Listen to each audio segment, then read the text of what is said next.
They're not atheists. They don't disbelieve in God or in supernatural things. They say they simply don't know. They haven't got enough evidence to be able to say that they know for sure. And so they adopt a perpetual attitude of, I don't know. And they figure that that's really good enough. They seem to be a group of people that confuse knowledge with belief.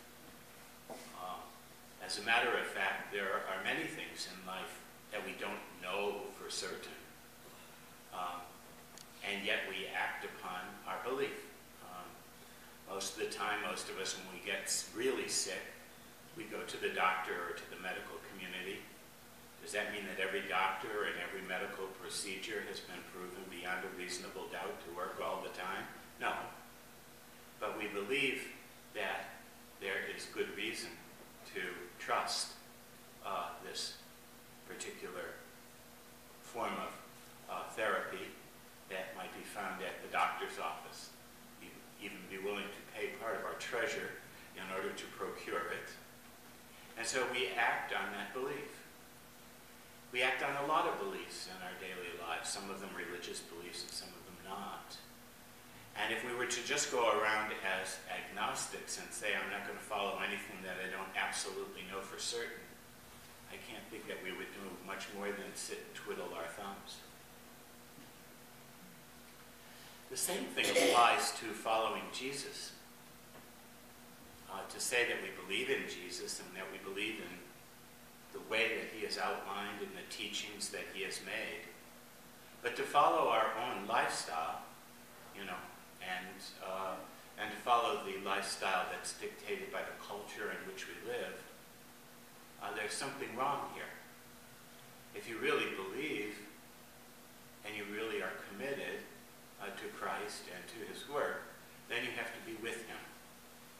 You have to be following him.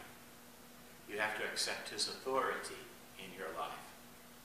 And if you're not willing to do that, or you're not willing to do that quite yet, or you're not willing to give your whole life up to him, then not only are you out of the picture as far as the Christian life is concerned, but you become an obstruction. Most of us would not like to think of ourselves as obstructing the work of Christ here on this earth. But those of us who have not totally committed ourselves to Christ and to his teaching end up, without our realizing it, to be an obstruction. We're people who have set up our own project in the middle of the road, and God's work is impeded by that. We don't like to think of that, but it's true. So Jesus says, whoever is not with me is against me. Whoever doesn't gather with me scatters. The only way to find security and strength, conviction and purpose, the only way to be on the winning team is to put ourselves totally in Christ's hands. And each and every day to scratch our heads and say, what was it again that Christ called me to do? And what was the path that he asked me to follow? And how am I doing today? Am I gathering with him? Or is my life scattered? I would suggest that there are many people whose experiences, their life is pretty scattered right now. And they would do well to gather